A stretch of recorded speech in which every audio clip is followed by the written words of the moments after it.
Okay, dear students, today we will continue solving exercise 7.2. In the previous lecture, I taught you section formula. So this question 2 is again based on the section formula. Let us understand what is the question. Find the coordinates of the points of trisection of the line segment joining the 2 points, that is 4 minus 1 and minus 2 minus 3. Now before I explain you what is the exact meaning of point of trisection, okay, I require a line segment that joins these 2 points, that is namely 4 minus 1 and minus 2 minus 3. So first I will take those points. So this is our first point, that is A. This is our second point, which is B. The coordinate are 4 and minus 1, minus 2 and minus 3. So now I am having a line segment which is joining the points 4 minus 1 and minus 2 minus 3.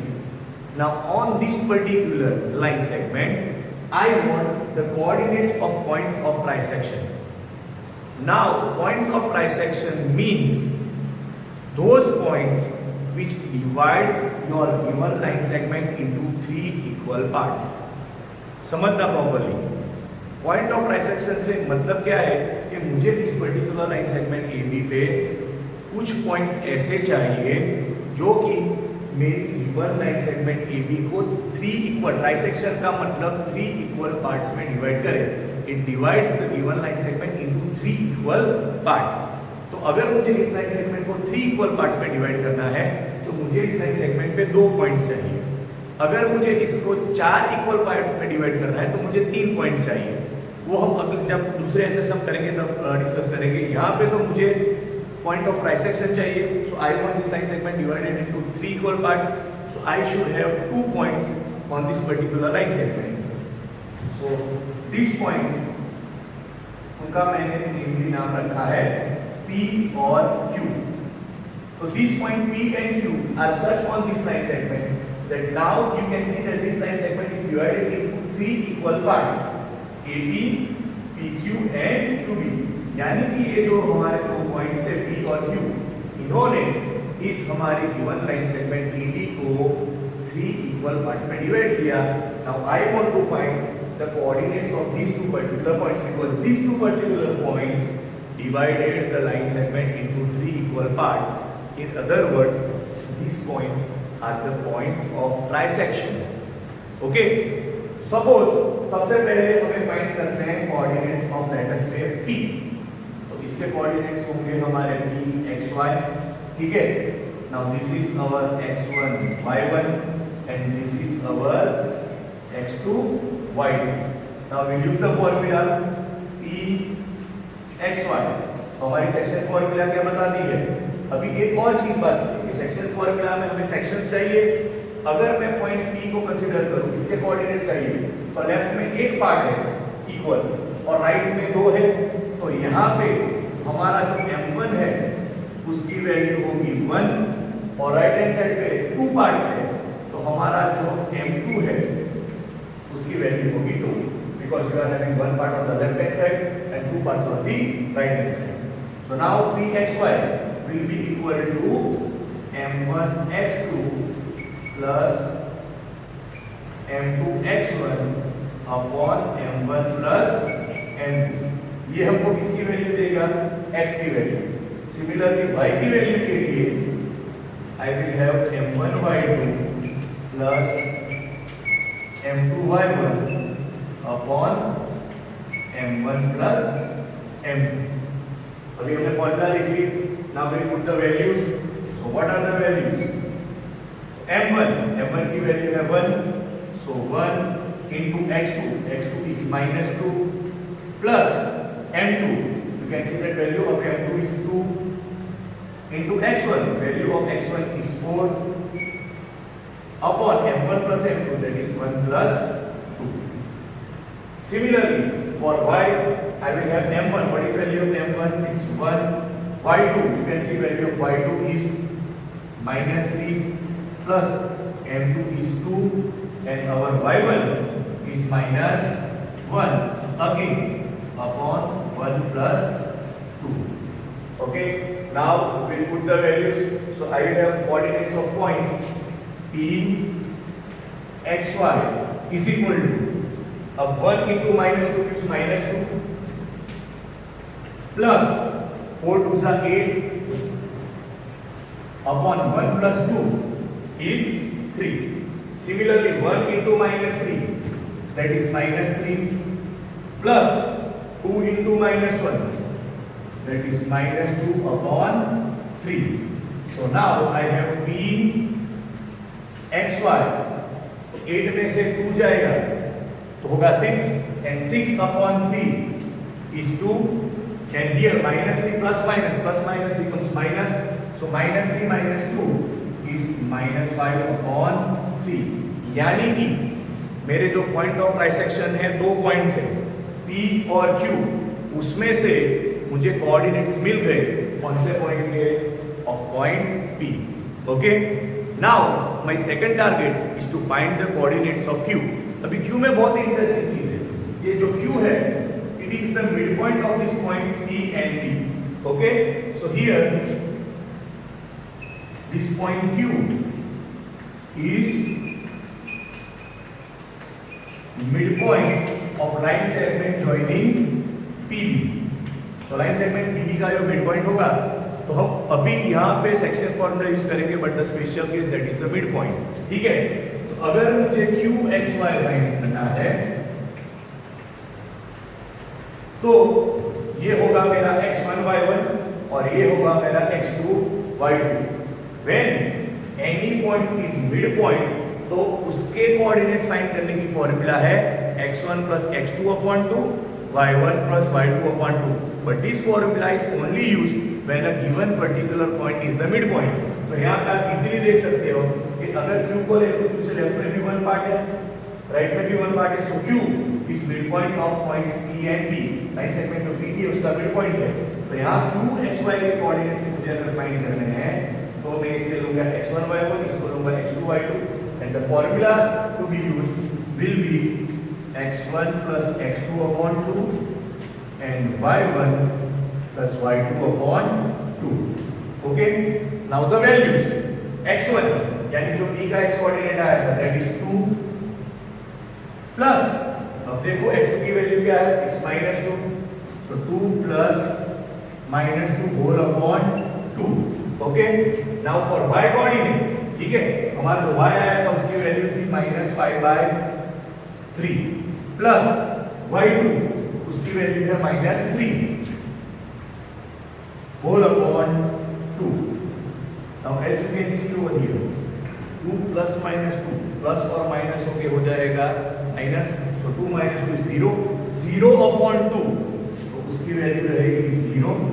अभी यहाँ पे अगर हम LCM लेंगे तो आएगा -5, ठीक है, 3 into 3 that becomes -9.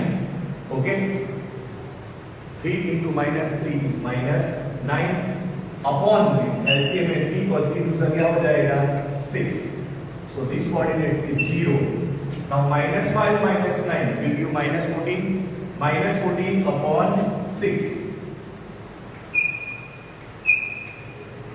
इसमें से अगर हम निकालेंगे 2 को कॉमन तो हमारे कोऑर्डिनेट्स होंगे 0 and -7/3. So the two coordinates that we wanted to find, तो पहला coordinate pxy is equal to 2, -5/3, और जो हमको q का कोऑर्डिनेट चाहिए था तो coordinate of q is 0 and -3. So these 2 points p2, -3 and q 0 -7/3 are two such points which will divide our given line segment AB into 3 equal parts. So they are known as the points of trisection, and we have found now their coordinates.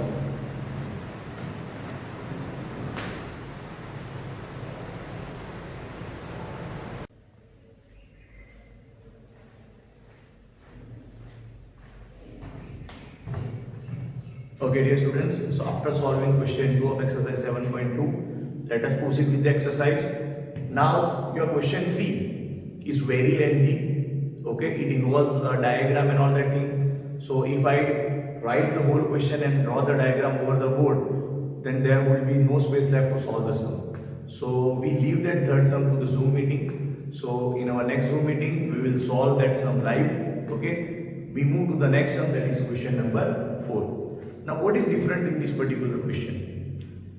अब तक हमने जो section formula का use किया उसमें क्या होता था कि हमको लाइन सेगमेंट के दो एंड पॉइंट्स दिए हुए होते थे और रेशियो दिया हुआ था. हमको उस रेशियो को यूज करके we have to find the point that divides the given line segment in given ratio. अभी यहाँ पे हमको क्या दिया हुआ है, हमको वो जो पॉइंट डिवाइड कर रहा है उसके कोऑर्डिनेट्स दिए हुए हैं, हमको फाइंड करना है रेशियो. यानी कि instead of finding P X Y we have to find the values of m1 and m2. समझ में आया?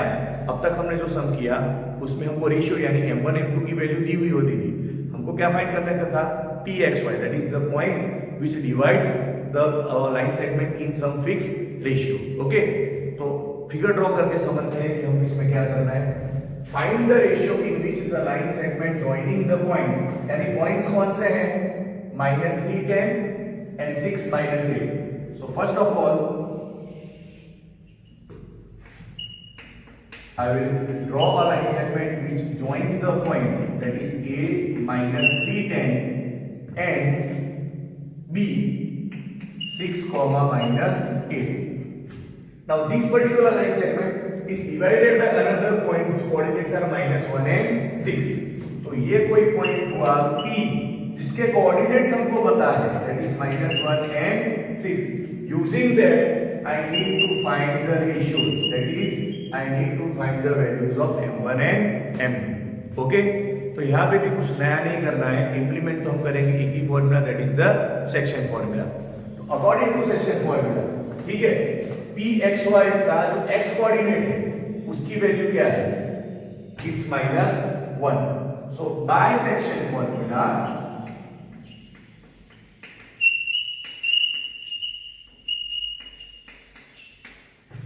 ये पॉइंट फाइंड करने के लिए, दैट इज x, फॉर्मूला क्या थी हमारी, तो x coordinate that is -1 is equal to, formula में हमारे पास था m1 x2 plus m2 x1 upon m1 plus m2. ये हमारी फॉर्मूला थी. x कोऑर्डिनेट की वैल्यू पता है, दैट इज -1. अभी हमको जो जो वैल्यूज पता है वो हम इसमें पुट करेंगे. तो यहां पे क्या होगा, -1 is equal to m1 into x2. So this is my x1 y1, this is my x2 y2. m1 का तो हमको पता नहीं, उसकी वैल्यू हमको फाइंड करनी है. तो m1 का रहेगा m1 इंटू x2. x2 की वैल्यू है 6, सो this is multiplied by 6 plus m2 again हमको फाइंड करना है. तो m2 को मैंने m2 ही रखा. It is multiplied by x1, so as you can see x1 is -3, so here I will have -3 upon m1 plus m2, because I still need to find the values of m1 and m2. मैं क्या करूंगा, m1 और m2 है, इसको -1 से multiply करेंगे तो क्या आएगा, therefore -1 into bracket m1 plus m2 is equal to, यहाँ पे क्या होगा, 6 into m1. So that is 6 m1 and -3 into m2. So that is -3 m2. अभी ये माइनस होगा तो इन दोनों की साइन चेंज हो जाएगी. Therefore -m1 -m2 is equal to 6m1 -3m2. इतना करने के बाद हम m1 को एक साइड पे रखेंगे, m2 को एक साइड पे रखेंगे, क्योंकि मुझे रेशियो चाहिए m1:m2. ओके, तो मैं क्या करूंगा, ये जो m1 है इसको इधर ले जाते हैं, m2 को इधर लाते हैं, तो क्या होगा, यानी आप किसी को भी m1 को उस तरफ ले जा सकते हैं, m2 को इस तरफ ला सकते हैं. That is your choice. There won't be any difference in the final answer.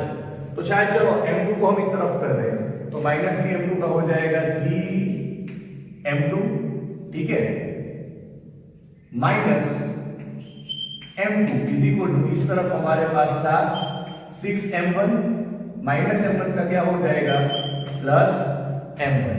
So therefore twice m2. क्यों, 3m2 में से एक m2 गया तो 2m2, is equal to 6m1 में एक m1 ऐड हुआ तो हुआ 7m1। अभी मुझे रेशियो कौन सा चाहिए, मुझे रेशियो चाहिए m1:m2। तो मैं क्या करूंगा, m2 को यहां पे ले जाऊंगा और 7 को यहां पे।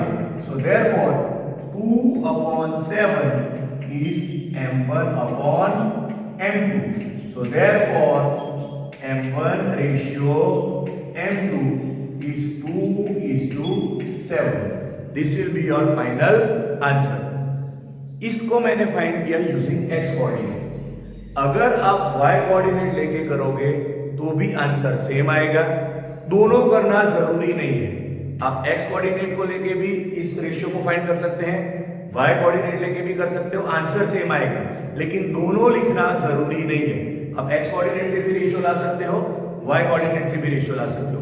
अगर मुझे y कोऑर्डिनेट से रेशियो लाना है तो जो पॉइंट y वाला है उसकी वैल्यू क्या है, तो 6।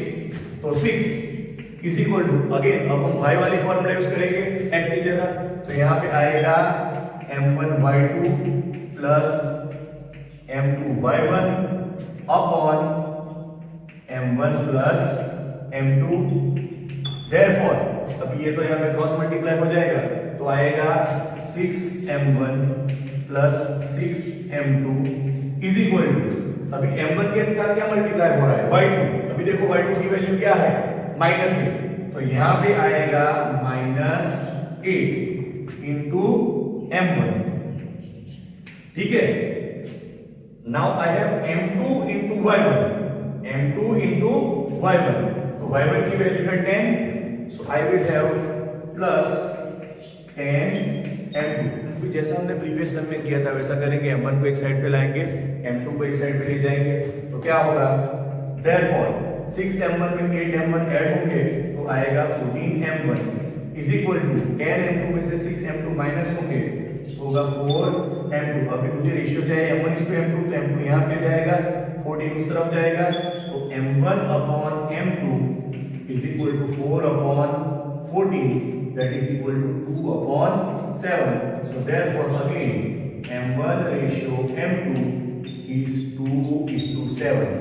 यानी आप इस रेशियो को फाइंड करने के लिए x कोऑर्डिनेट का भी यूज कर सकते हो, इसे फाइंड करने के लिए y कोऑर्डिनेट का भी यूज कर सकते हो, आंसर में कोई फर्क नहीं पड़ता। और जैसा कि मैंने आपको बताया कि दोनों कोऑर्डिनेट लाके आंसर लाना जरूरी नहीं है, by getting one coordinate you can get the answer, but if you have extra time okay during the examination, then in the rough you can check to verify whether your answer is correct or not। okay, if your answer is correct then both the values will come। so in short here the ratio is 2:7। यानी अब तक हमने 2 types के सम किए। पहला सम पूछता था कि जहां पे हमको रेशियो दिया हुआ था, रेशियो से we used to find the coordinates of the given point which divides our line segment into some ratio। और आज हमने अभी ऐसा सम किया कि जिसमें पॉइंट के कोऑर्डिनेट्स दिए हुए हैं, हमको फाइंड करना है रेशियो। रेशियो फाइंड करना है, m1 और m2 अननोन है, ratio is m1:m2, so that came 2/7 into the case। now dear friends, आज हमने जो सम किए सिमिलर सम्स, एग्जैक्टली वैसे ही सम जिसके डिजिट्स डिफरेंट है, एक पॉइंट ऑफ बाइसेक्शन वाला किया और एक ये रेशियो वाला किया। 2 एग्जांपल्स आपके टेक्स्ट बुक में दिए हुए, that is example 7 and example 8। So what you need to do, ये 2 सम सॉल्व कर लो, ठीक से समझ लो, उसके बाद एग्जांपल 7 और example 8 try to solve it on your own, solve it on your own, and then whatever answer you get, write it in the comment box below the video। Thank you।